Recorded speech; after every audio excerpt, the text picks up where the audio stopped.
10,000 रुपया हम देखिए करते चेक करे चाहते हैं, लेकिन 10,000 रुपया महीना हमें भेज। चुप हो जाओ, बच्ची का परवरिश का सवाल। समाज कम दोषी नहीं है, समाज भी इसके बराबर के दोषी है। कौन है ये कुंदन, कौन है ये चंदन, मुझे नहीं पता। इसमें जो लोग दोषी हैं, जो लोग हर कीमत पर और भी लोग कोई दोषी है, 3 महीने के अंदर एसपीजी ट्रायल करके फांसी दीजिए। 3 महीने के अंदर परिवार के परवरिश के लिए सरकार को 20 लाख रुपया अविलंब मुआवजा देना चाहिए। 8 दिनों के अंदर जो इसके सबसे बड़े विरोधी है, उससे पदाधिकारी थाना और वरिष्ठ पदाधिकारी ने पैसा ले लिया। जातीय आधार पर बेटी या अपराध को देखती है। पहले समाज ये पूछता है कि बेटी कौन सा जात, हत्या किस जात की, बलात्कार करने वाला कौन जात, मर्डर हुआ किस जात का, तो समाज पहले ही बाइफरकेट हो जाता है। आज हम 50,000 रुपया हम दोनों इस परिवार के परवरिश के लिए हमने दिया है, लेकिन मैंने कल ही घोषणा कर दिया कि 10,000 रुपया महीना जब तक इसके 5 बच्चे बड़े नहीं होंगे, हमारे तरफ से 10,000 रुपया महीना इनके परवरिश के लिए इनके अकाउंट में आता रहेगा। मधेपुरा जिला के मुरलीगंज थाना क्षेत्र अंतर्गत भैरवपट्टी गांव के वार्ड नंबर 14 की निवासी हिना परवीन की दुष्कर्म के बाद निर्मम हत्या की घटना ने पूरे इलाके को झकझोर कर रख दिया है। इस हृदय विदारक घटना को लेकर आज पूर्णिया से निर्दलीय सांसद पप्पू यादव पीड़ित परिवार से मुलाकात किया और गहरी शोक संवेदना व्यक्त की। पप्पू यादव ने प्रशासन से मांग किया कि जल्द से जल्द इस पूरे मामले में जो भी दोषी लोग हैं उन पर उचित कार्रवाई होनी चाहिए। जो भी दोषी है उन्हें फांसी की सजा मिलनी चाहिए। वहीं पप्पू यादव ने पीड़ित परिवार को 50,000 रुपये देकर आर्थिक सहायता का भरोसा भी दिलाया। साथ ही साथ उन्होंने यह भी आश्वासन दिया कि हिना परवीन जो भी इस दुनिया में नहीं है, उनके 6 बच्चे हैं, 5 बेटी और 1 बेटे हैं, उनको बालिग होने तक प्रत्येक माह 10,000 रुपये की सहायता राशि जो है वो पप्पू यादव अपने तरफ से देंगे। इस तस्वीर को देखिए, इस तस्वीर को देखने के बाद हर एक व्यक्ति का रोंगटा खड़ा हो जाएगा। छोटे छोटे बच्चे जिसकी माँ अब इस दुनिया में नहीं रही, कैसे बिलख रहे हैं। जरा सोचिए किस तरीके से दरिंदगी भरी खबर आई है। इंसानियत को शर्मसार करने वाली घटना, जहां इंसानियत पर कई सवाल खड़े हो रहे हैं। पप्पू यादव ने क्या कुछ कहा है, पूरे बयान को आप सुनिए।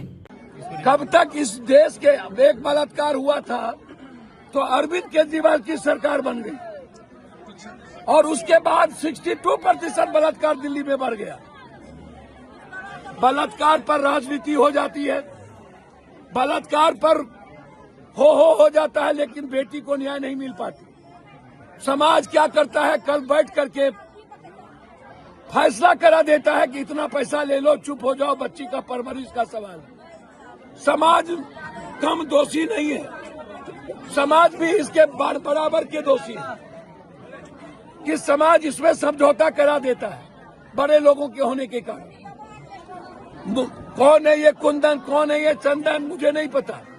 इसमें जो लोग दोषी हैं, जो लोग हर कीमत पर और भी लोग कोई दोषी है, 3 महीने के अंदर एसपीजी ट्रायल करके फांसी दीजिए। 3 महीने के अंदर इस परिवार के परवरिश के लिए सरकार को 20 लाख रुपया अविलंब मुआवजा देना चाहिए। आज हम सुबह मधेपुरा के डीएम से इसको हमने जिक्र किया, बातचीत की कि उस मासूम बच्ची के लिए आप सरकार के तरफ से कुछ करिए। उन्होंने मुझसे कहा कि हमको जानकारी नहीं है।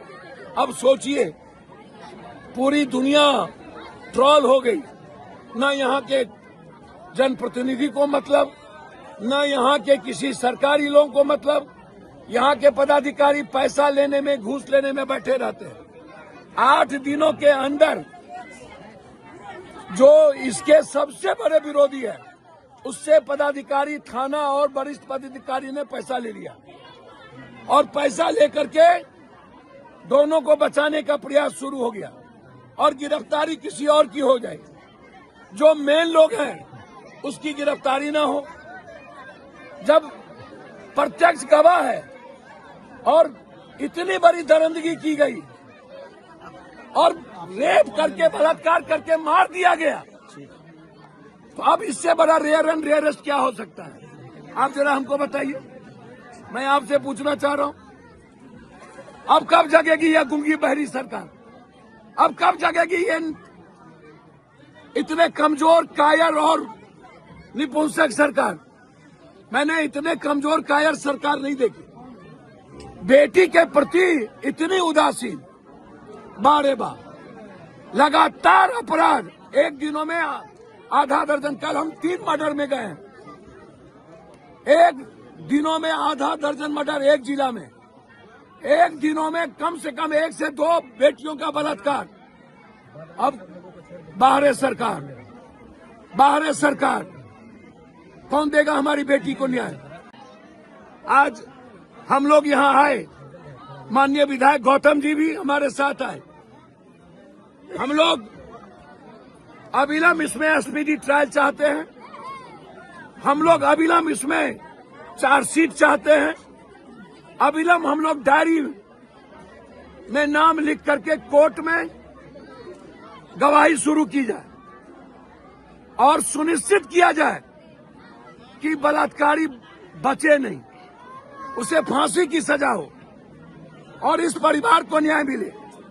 आज हम 50,000 रुपया हम दोनों इस परिवार के परवरिश के लिए हमने दिया है, लेकिन मैंने कल ही घोषणा कर दिया कि 10,000 रुपया महीना जब तक इसके 5 बच्चे बड़े नहीं होंगे, हमारे तरफ से 10,000 रुपया महीना इनके परवरिश के लिए इनके अकाउंट में आता रहेगा। सर, ये लड़ाई बड़ी लंबी लड़ाई है, पूरा बिहार पूरा प्रदेश आप घूमते हैं, लेकिन घटनाएं के मामले में जो कम नहीं होता दिखाई पड़ रहा है। भैया, मैंने आपको पहले ही कहा, इसमें समाज भी दोषी है। समाज जातीय आधार पर बेटी या अपराध को देखती है। पहले समाज ये पूछता है कि बेटी कौन सा जात, हत्या किस जात की, बलात्कार करने वाला कौन जात, मर्डर हुआ किस जात का, तो समाज पहले ही बाइफरकेट हो जाता है। ये सबसे बड़ा दोष है और जनप्रतिनिधि भी उसी आधार पर काम करते हैं। मैं बेटी के सवाल पर आकाश पाताल से भी समझौता नहीं करता हूं। बेटी किसी जात का हो, माँ बहन किसी भी वर्ग का हो, किसी धर्म का हो, चाहे वो गरीब हो, उसके साथ अन्याय नहीं होने देंगे। ये आपको मैं वादा करके जाता हूं। जरूरत पड़ेगी सदन में भी ये मामला उठेगा 28 जनवरी के बाद, और जरूरत होगी तो सुप्रीम कोर्ट भी हाई कोर्ट जाएंगे। लेकिन लगातार हो रहे बेटियों के बलात्कार के मुद्दों पर हम सड़क से सदन तक उठाएंगे और सभी विपक्ष के लोग मिल करके इस लड़ाई को लड़ेंगे। 9 दिन हो गए ये गिरफ्तारी नहीं हुई। मैं वही बात कह रहा हूँ, 9 दिन जनप्रतिनिधि लोग कहाँ थे? क्या मर चुके थे? कांग्रेस को ये क्या खत्म हो गए थे? संवेदना क्यों मर गई? क्या कर रहे थाना प्रभारी, डीएसपी और यहाँ के पदाधिकारी? क्या पैसा खा चुके हैं? क्या मिली भगत हो गई? कौन न्याय देगा हिना को? एक विधवा के साथ इतना बड़ा जुल्म। इसीलिए इस पर आप बेफिक्र रहिए।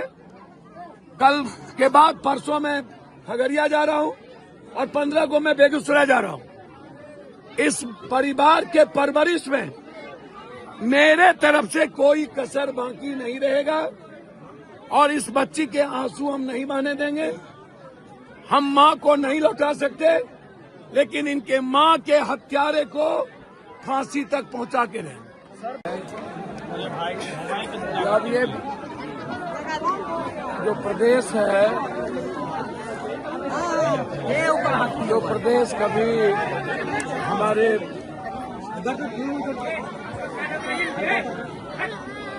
सीता की, फर्म की, राष्ट्र कवि रेणु की, दिनकर की, विद्यापति कवि की, ऐसे लोगों की भूमि, लोहिया की, जेपी की, भूपेंद्र बाबू की, शहीद सूरज नारायण, ऐसे लोगों की धरती अब बलात्कारियों की धरती सिर्फ बच रही है।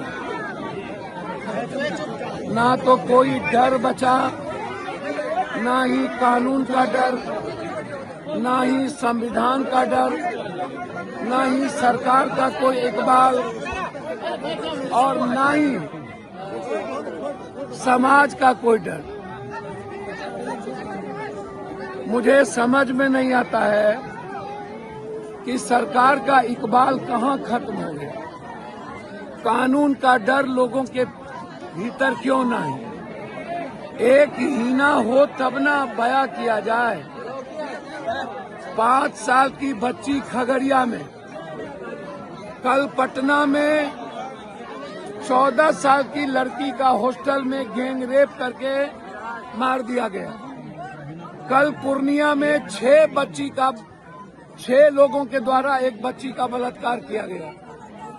हिना जी, जिनके हस्बैंड 1 साल पहले डेथ कर गए थे, और एक बार नहीं, पहले से ही इन रावणों का, राक्षसों का, नरभक्षियों का गिद्ध दृष्टि मेरी बेटी पर थी। एक बार नहीं, रेयर एंड रेयरेस्ट घटना लगातार आप देख रहे होंगे। उत्तर प्रदेश में एक दलित बेटी का बलात्कार करके आज हाहाकार मचा हुआ है हिना के घटना को लेकर, उत्तर प्रदेश के दलित बेटियों की घटना को लेकर। छात्रावास के बेटी और 5 साल की बेटी खगड़िया को लेकर आज 7वां दिन हो गया, 8वां दिन। क्या कानून मर गया? क्या सरकार नाम की कोई चीज नहीं है? क्या 8 दिन तक कोई जनप्रतिनिधि की नींद, कुंभकर्ण की नींद नहीं टूटी? क्या कारण है? जब हमको पता चला, हमारे एक मित्र ने आसाम में परसों पदयात्रा के समय हमको हिना जी के बारे में बताया कि ऐसी ऐसी घटना मधेपुरा में घटी है और मासूम 6 बच्ची हैं, 1 बच्चा, 6 बच्ची, 5 बच्ची। उसका वीडियो हमारे पास भेजा गया रोते हुए, गे माए जिंदगी कैसे जिएंगे। उस वीडियो के बाद लगा कि हमको आत्महत्या कर लेनी चाहिए। हमें जीना का कोई राइट अब इस कंट्री में नहीं है। वैसे पहले भी मणिपुर में जब सामूहिक 10,000 लोगों के साथ बेटियों का बलात्कार होता रहा, इस देश के पीएम और सीएम सब चुप रहे, सर्व समाज कुछ बोला नहीं।